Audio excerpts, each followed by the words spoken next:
ዛሬ እንዳንኖር ቢከለክሉን ሁለት ነገሮች አሉ። አንደኛ ትናንትና ነው፣ ሁለተኛ ነገ ነው። ትናንትና እየመጣ ይረብሸናል። ያጠፋው ጥፋት፣ የተሳሳትኩ ስህተት፣ ሰዎች የበደሉኝ ምናምን ጸጸቱ፣ ቂሙ ብኑ እየመጣ ከኋላ ዛሬን ሊያበላሽብኝ ይፈልጋል።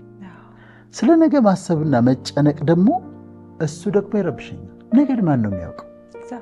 እግዚአብሔር ብቻ፣ ማንም አያውቅም። ቀን ይዞ ቢመጣውን አታውቅምና ነገ በሚሆነው አትተማመን የሚል ይላል ሰለሞን። ቀን ይዞ የሚመጣውን አታውቅም። ነገን ማን ያውቅ? ማንም አያውቅም። ስለዚህ ለምን ስለ ነገ ይጨነቃለሁ? አሁን አንዱ የሚረብሸን በድንግዝግዝ ነው የምናየው። ነገን እያሰብን እየፈራን፣ ትናንትናን እያሰብን እየተጸጸትን፣ የትናንትና ጸጸት፣ የነገ ፍርሃት ዛሬን እንዳንኖራት ያደርገናል። ሰንራይዙን፣ ጠዋት ፀሐይ መውጣቱን፣ የጠዋቱን ሰዓት አጣጥሚው ደስ ይላል። የጠዋቱ ሰዓት ሚዲያ አካባቢ ሲሆን፣ ቀትር ሲሆን አጣጥሚው። ተሰዓት በኋላ ደስ የሚል ነገር አለው። ምሽቱ ላይ ደስ የሚል፣ ማታ ደስ የሚል ነገር አለው። አንዷን ቀን ከመጀመሪያ እስከ መጨረሻ ድረስ ለማጣጣም መሞከር፣ ዛሬን መኖር፣ ዛሬን ኢንጆይ ማድረግ ማለት ነው። ዛሬን ነው የምኖር። ስለ ነገ አልጨነቅም። ስለ ትናንትና እኔ አያገባኝም። ትናንት እንዲያርገህ አላውቅም። እኔ ይቅርታ ጠይቄ ያለው ንስሐ ገብቻለሁ። ፔሪድ ጌስታል ቴራፒ ይባላል። እነሱ የሚለው ምንድን ነው? ቀዳዳዎች አሉ። በእነዚህ ቀዳዳዎች ከትናንትና ያለ ህይወታችን እየሾለኩ ይመጣሉ። ሰላም ማግኘት ከፈለግ ክሎዥር አድርግ። ያለፈውን ዝጋው። በቃ ያለፈው በይቅርታ በንስሐ ተዘግቷል። እኔ ስላለፈው ነገር አያገባኝም። ደሱ ነው። እና ምን ይባላል መሰለሽ፣ አንድ ቢል ኬያን የሚባል ሰው ነው ያለው፣ yesterday is history ይላል። yesterday is history, tomorrow is a mystery. yesterday is history, tomorrow is a mystery, today is a gift of God. That's why, which is why we call it the present. present ምንለው ለዚህ ነው። yesterday is history, tomorrow is mystery, today is the gift of God. That's why, which is why we call it the present. ስጦታ ማለት አይደል present። እና እንደሱ ነው ማሰብ ያለብን። ትናንትና ታሪክ ነው፣ ነገ ደግሞ ሚስጥር ነው። ዛሬ እግዚአብሔር ስጦታ ነው፣ ዛሬ ኑሮ ነው። ማዘር ትሬዛም ተመሳሳይ ነገር ብለዋል።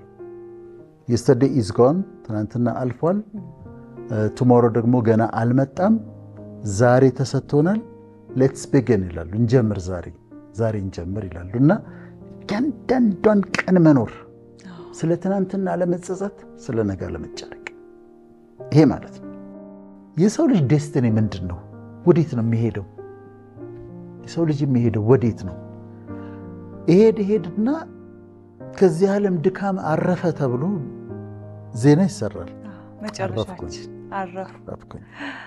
እሺ፣ ከዚህ ዓለም ድካም አረፈ ተብሎ ከዛ ደግሞ ከሞት በኋላ ባለ ህይወት ደግሞ ካመንን ምንድን ነው የሚጠብቀን? መብላት መጠጣት ነው? ምንድን ነው የሚጠብቀን ከሞት በኋላ ባለው ህይወት? በአብዛኛው ሃይማኖቶች የምታገኙ እረፍትን ነው። ወደ እረፍቴ አትገቡም ብዬ ማልኩ፣ ወደ እረፍቴ ያስገባችኋለሁ፣ ወደ እረፍቴ ትገባላችሁ። ስለዚህ የመጨረሻ የሰው ልጅ ደስትኒ ሄዶ የሚደርስበት ቦታ እረፍት ነው እና ከሱ ዘንድ የተዘጋጀ ነው።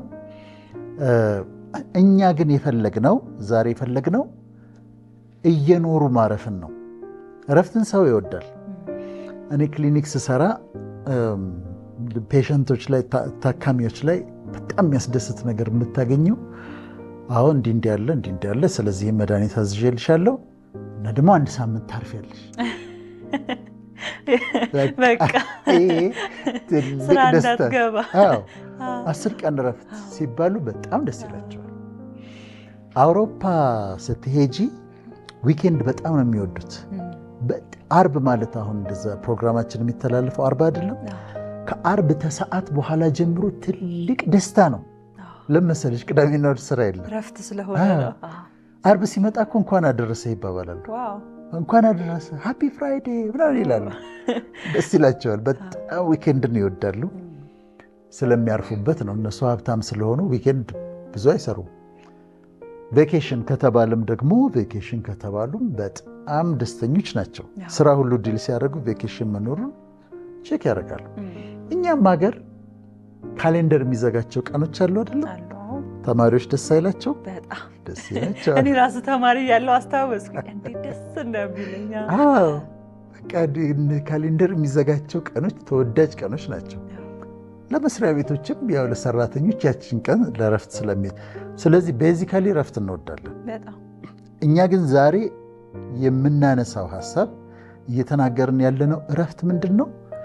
ያረፈ ሰው ሆኖ ቢዚ ሆኖ ግን ያረፈ ሰው፣ በጣም የሚሰራ ግን ያረፈ ሰው፣ በጣም የሚደክም ግን ያረፈ ሰው፣ የተረጋጋ የማይናወጥ የማይረበሽ ማዕበል ሲመጣበት ዙሪያው ተበጥብጦ እሱ ጋር ስትሄጂ ጸጥ ብሎ የሚቀመጥ ያ አቅም ያለው ደንብሮ የማይሄድ ተረብሾ የማይሄድ የተረጋጋ ሰው ማለት ነው ያረፈ ሰው ማለት እና ፈጣሪም ያሳርፋል።